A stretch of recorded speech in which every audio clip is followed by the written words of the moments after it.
Radar Drops. Informação para o seu dia. Olá, hoje é 27 de abril, começa agora o Radar Drops, informação para o seu dia sob curadoria do FGV Notícias.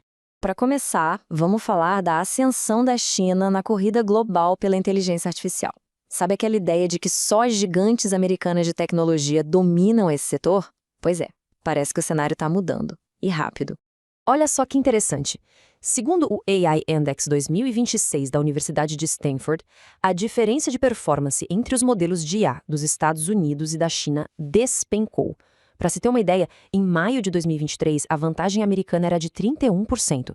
A projeção para março de 2026, essa diferença cai para apenas 2,7%. É uma aproximação impressionante, né? Tá, mas qual é a estratégia por trás desse avanço todo? Para Luca Belli, coordenador do Centro de Tecnologia e Sociedade da FGV Direito Rio, a China tem um pensamento sistêmico, enorme diferencial comparado a qualquer outra nação. Ao olhar para a IA, pensa em como se tornar autossuficiente, cientificamente segura e capaz de projetar poder econômico e político para fora das fronteiras. Segundo a Cláudia Trevisan, do Conselho Empresarial Brasil-China, a estratégia chinesa é bem pé no chão. O foco deles não é só em criar uma superinteligência, mas sim em olhar para aplicações práticas, é ciência aplicada mesmo, principalmente na indústria e na robótica. E uma parte fundamental dessa estratégia é o uso de modelos de código aberto. O modelo Ken, do Alibaba, por exemplo, foi um fenômeno. Ele foi o mais baixado na principal plataforma de desenvolvedores em janeiro, com 700 milhões de downloads em um único mês. E não para por aí. Mais de 200 mil outros modelos de IA já foram criados a partir dele. Isso mostra uma influência global gigantesca. E essa eficiência toda se reflete em números bem concretos. Para treinar o seu modelo, o DeepSeek, lá da China, emitiu 597 toneladas de CO2. Agora compara isso com os outros. O Llama 3.1 da Meta emitiu quase 9.000 toneladas. Já o Grok 4 da XAI, mais de 72 mil. É um exemplo muito claro de como a China está conseguindo fazer mais, gastando menos recursos computacionais. Bom, saindo um pouco da tecnologia e indo para a diplomacia, um incidente envolvendo Alexandre Ramagem, que foi diretor da ABIN, a Agência Brasileira de Inteligência, acabou gerando novas tensões na relação entre Brasil e Estados Unidos. E a grande pergunta que fica no ar é: será que esse episódio tem potencial para escalar? Para virar uma crise diplomática mais séria entre os dois países? Para a gente entender melhor, vamos recapitular a sequência dos fatos, né? Primeiro, Ramagem foi preso e depois libertado lá nos Estados Unidos. Na sequência, o governo americano pediu a saída de um agente da nossa Polícia Federal de Miami. E qual foi a resposta do Brasil? Agiu com reciprocidade, retirando as credenciais de um oficial de ligação americano que trabalhava aqui em Brasília. Agora, o que isso significa?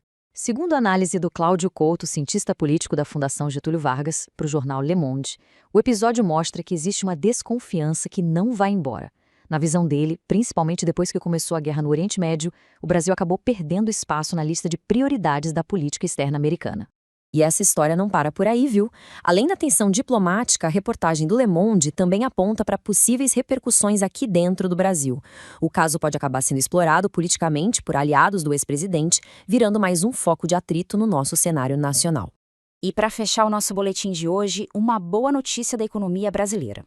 O índice que mede a confiança do consumidor registrou uma alta bem importante agora em abril. Olha só, o índice de confiança do consumidor, que é medido pela FGV, subiu para 89,1 pontos. Esse é o maior nível desde dezembro do ano passado, o que sinaliza um otimismo que vem crescendo. Mas afinal, o que está por trás dessa melhora? Quem explica é a Ana Carolina Gouveia, economista do FGV IBRE. Segundo ela, os principais fatores são a inflação mais baixa e um mercado de trabalho que continua robusto. Isso tudo junto leva a uma avaliação menos pessimista do cenário econômico. E quando a gente olha os detalhes do índice, fica claro que a maior parte dessa melhora veio da percepção sobre a situação atual, que subiu 2,1 pontos. O grande destaque mesmo foi a avaliação sobre a situação financeira das famílias. E tem um detalhe super importante aqui. Essa melhora na confiança foi sentida com mais força pelas famílias de baixa renda, sabe? Aquelas que têm uma renda de até R$ 2.100 por mês. Um alívio pontual, como a isenção do imposto de renda, pode ter ajudado nesse resultado. Esse foi o Radar Drops de hoje. Esse episódio foi produzido a partir das principais contribuições de especialistas da FGV em matérias veiculadas na imprensa. Voltamos amanhã com mais um programa. Até lá!